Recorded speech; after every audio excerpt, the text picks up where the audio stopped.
हमारे पास एक एग्जांपल है, हमने आइडेंटिफाई करना है बेस्ट हब को एंड अथॉरिटी को। जब आपके पास के की वैल्यू 1 होगी तो आपने बेस्ट हब एंड अथॉरिटी को आइडेंटिफाई करना है। ठीक है, आपको एक मैट्रिक्स गिवन होती है। ठीक है, आप क्या करते हो उस मैट्रिक्स में, ये आप कह देते हो नोड 1 है, ये नोड 2 है, ये नोड 3 है आपके पास, और ये क्या है नोड 4 है। ठीक है, इसी तरह से आप यहाँ पे भी नंबरिंग कर देते हो, node 1, node 2, node 3 and node 4। अब आप क्या करते हो, एक ग्राफ ड्रॉ करते हो। ठीक है, फर्स्ट स्टेप क्या है, आपने क्या करना है, ग्राफ को ड्रॉ करना है। देन अब आप ग्राफ कैसे ड्रॉ करोगी, देखें आपके पास कितनी नोड्स हैं, 4 नोड्स हैं, n1, n2, n3,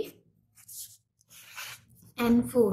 अब देखें हमने इनके दरमियान एजेस कैसे लगाने हैं। एजेस कैसे लगाएंगे हम, n1 से n1 पे 0 है तो इसका मतलब है कोई लूप नहीं बन रही। ठीक है, अब देखें n1 से n2 पे 1 टाइम जा रहा है तो n1 से n2 पे। अब देखें n1 से n3 पे, n1 से n3 पे भी जा रहा है तो n1 से n3 पे, फिर n1 से n4 पे, n1 से n4 पे। ठीक है, अब उसके बाद n2 का देखते हैं, n2 का n1 पे नहीं है। ठीक है, यानी n2 n1 पे वापस नहीं जा रहा। n2 पे देखें तो वो भी लूप नहीं बन रही। n2 का n3 पे है, यानी n2 जो है उसका n3 पे है, तो ये एरो यहाँ से ऐसे आएगा। उसके बाद n2 का n4 के साथ भी है, तो n2 का n4 के साथ भी है। अब देखिए n3 का n1 के साथ है, n3 का जो है वो n1 के साथ है, तो ये हम ग्राफ बना लेंगे। अब यहाँ देखें n3 का बाकी n2 के साथ भी नहीं है, n3 के साथ भी नहीं है, n3 का कहाँ पे है, n4 के साथ है, n3 का n4 के साथ है। अब देखिए n4 का ना n1 के साथ है, ना n2 के साथ है, ना n3 के साथ है, बल्कि n4 के अपने साथ है। तो यानी यहाँ पे ये क्या बन रही है, लूप बन रही है। ये हमने क्या ड्रॉ कर लिया, ग्राफ ड्रॉ कर लिया। ठीक है, ग्राफ ड्रॉ करने के बाद हमारे पास सेकंड स्टेप ये होता है कि आपने टेबल मेंटेन करना है। टेबल कैसे मेंटेन करते हैं, हम टेबल इस तरह से मेंटेन करते हैं कि हमारे पास होता है नोट्स, हम यहाँ पे लिखते हैं नोट्स के बाद हम यहाँ पे लिखते हैं हमारे पास क्या है, आउट डिग्री। मैंने आपको थ्योरी में बताया था कि आउट डिग्री क्या होती है, हब होती है। देन हम लिखते हैं इन डिग्री। इन डिग्री भी आपको बताया था कि इन डिग्री क्या होती है, अथॉरिटी होती है आपकी। ठीक है, इन डिग्री को क्या कहते हैं आपकी, वो क्या है, अथॉरिटी है। अब आपके पास कितनी नोड्स थी, हमारे पास कितनी नोड्स थी, नोड 4 थी, n1, n2, n3, n4। अब इनकी आउट डिग्री और इन डिग्री चेक कर लें। n1 की आउट डिग्री देखें कितनी है, n1 की आउट डिग्री क्या है, यानी जितनी भी नोड्स इसे लीव कर रही हैं, n1 को 1 2 3 नोड्स लीव कर रही हैं तो 3। n2 को कितनी नोड्स, अच्छा पहले n1 की एंटरिंग भी देख लेते हैं। n1 में एंटर कितनी हो रही है, जस्ट 1 नोड एंटर हो रही है। ठीक है, इसी तरह से n2 का देखें, n2 में अगर हम देखें तो हमारे पास कितनी नोड्स n2 को लीव कर रही है, n2 को 1 n2, ये तो लीव कर रही है, 2 लीव कर रही है, और एंटर कितनी हो रही है इसके अंदर 1, n2 के अंदर सिर्फ 1 एंटर हो रही है। ठीक है, अब आप देखिए n3 को लीव कितनी कर रही है, n3 को कौन कौन लीव कर रहा है, 1 2 लीव कर रही है, और एंटर कितनी हो रही है 1 एंड 2, यानी 2 ही लीव कर रही है और 2 ही एंटर हो रही है। n4 देखें, n4 को कितनी नोड्स लीव कर रही है, लीव कितनी कर रही है, ये जो होती है ना लूप, ये इन डिग्री में भी काउंट होती है और आउट डिग्री में भी काउंट होती है। ठीक है, तो यानी आपकी एक एंटर हो रही है, सॉरी एक आउट हो रही है, और एंटर कितनी हो रही है 1 2 3 एंड 4, क्योंकि ये इन में भी काउंट होगी और आउट में भी काउंट होगी। ठीक है, ये हमने टेबल मेंटेन कर लिया। अब हम क्या करते हैं, हम देखते हैं यहाँ पे हब की रैंकिंग लिख लेते हैं और उसके बाद अथॉरिटी रैंकिंग लिख लेते हैं। हब की क्या है, देखें नोड 1 हमारे पास आया, नोड 1 आया, यानी ऑर्डर वाइज लिख लेते हैं, नोड 1 पहले आई थी ना, यानी नोड का ऑर्डर ज्यादा है ना, 3 है इसका, नोड 1, देन नोड 2 और नोड 3 जो है ये दोनों सेम पॉइंट पे आ गई हैं। तो जो सेम पॉइंट पे आ जाती हैं उनको हम कह देते हैं कि ये क्या हो गई हैं, टाई हो गई हैं, और देन हमारे पास n4 आ जाएगा। इसी तरह से हमने अथॉरिटी को भी कर लेना है अरेंज। अथॉरिटी की सबसे पहले 4 आएगा, देन 2, देन 1 1 वाली आएंगी। 4 किसके साथ था, नोड 4 के साथ था, देन नोड 3 आई, एंड देन जो हमारे पास है नोड 1 एंड नोड 2, ये दोनों क्या हो गई हैं, टाई हो गई हैं। ठीक है, उसके बाद हमने करना है कि जो भी आपको मैट्रिक्स गिवन थी, नेक्स्ट स्टेप ये है क्या है कि आपने अपनी मैट्रिक्स का ट्रांसपोज ले लेना है। ठीक है, ट्रांसपोज ले लेना है आपने अपनी मैट्रिक्स का। मैट्रिक्स क्या गिवन थी आपको, ये गिवन थी आपकी मैट्रिक्स 0 1 1, ठीक है। ये सारी तो ट्रांसपोज का क्या मतलब होता है कि आपकी जो रोज हैं वो कॉलम में चेंज हो जाएंगी, ठीक है। तो जब मैं इसका ट्रांसपोज लूंगी तो मेरे पास यहाँ पे क्या आ जाएगा, जब मैं ट्रांसपोज लूंगी तो मेरे पास आएगा 0 1 1 0 0 1 1 1 0 0 1 0 0 1, ठीक है। ये आपके पास इसका ट्रांसपोज आ गया, ठीक है।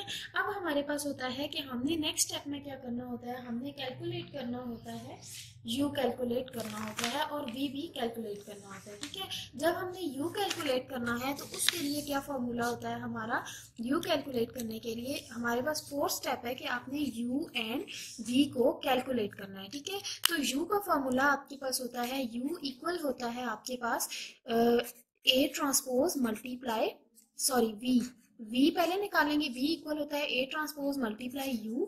सपोज कर लेते हैं, यहाँ पे हमें U तो नहीं गिवन, तो सपोज कर लेते हैं जो U है हमारे पास वो क्या है, U हम कह लेते हैं वो 1 1 1 1 है। क्यों, क्योंकि ये मैट्रिक्स की फॉर्म में था तो हम इसको मैट्रिक्स की फॉर्म में ही लेंगे। अब आपने जो A ट्रांसपोज निकाला था वो और U को मल्टीप्लाई करते हैं। अब कैसे करेंगे, 0 1 1 1, ये जो ट्रांसपोज वाली वैल्यू थी वो मैं यहाँ पे लिख रही हूँ, ठीक है। अब यहाँ पे हमने ये लिख लिया और इसके साथ मल्टीप्लाई क्या कर लिया, ये वाला इसके साथ मल्टीप्लाई कर लिया, हो गया। अब इनको मल्टीप्लाई कैसे करेंगे, देखें इसको इसके साथ मल्टीप्लाई करेंगे, इस तरह से मल्टीप्लिकेशन होगी, 0 1 0 0 1 0, ठीक है, 1 1 1 एंड 0 1 0, यानी यहाँ पे आपके पास फाइनल आंसर आएगा 1 1 2 एंड 4। ये तो आपको पता है ना कि ये किस तरह से हमने कैलकुलेट की, ठीक है। अब हमने क्या करना है, ये हमारे पास आ गई v आ गई। अब हमने u कैलकुलेट करना है, तो u का फॉर्मूला होता है a मल्टीप्लाई v, यानी अब ट्रांसपोज वाली मैट्रिक्स नहीं लेंगे, सिर्फ जो ए आपको गिवन थी वो आप लेंगे। ए क्या थी, 0 1 0 1 सॉरी 0 0 1 0 1 0 0 1 1 0 0 1 1 1 1, ठीक है। तो उसके बाद आपने क्या करना है, v आपके पास क्या आया है 1 1 2 एंड 4। तो जब आप इसको इसी तरह से अगेन यहाँ से इसको एंड यहाँ से इसको मल्टीप्लाई करेंगे तो आपके पास क्या आएगा, आपके पास आंसर आएगा 7654। तो ये क्या आया है आपके पास, अथॉरिटी आ गया। अब के आपको क्या गिवन था, के उन्होंने कहा हुआ था आपके पास क्या है 1 है। अब के इक्वल टू 1 के लिए अगेन आपने क्या करना है, ग्राफ को ड्रॉ करना है। ग्राफ जब ड्रॉ करने लगेंगे आप तो आपने क्या करना है, देखें नोड्स थी ना आपके पास 1 2 3 एंड 4, ठीक है। तो ये आपके पास क्या है, नोड 1 है, इसमें हब क्या आया है, अथॉरिटी क्या आई है, इसमें हब क्या आया है, अथॉरिटी क्या आई है। अब आपने हब एंड अथॉरिटी की वैल्यूज लिख देनी है, ठीक है। हब क्या है, अथॉरिटी क्या है।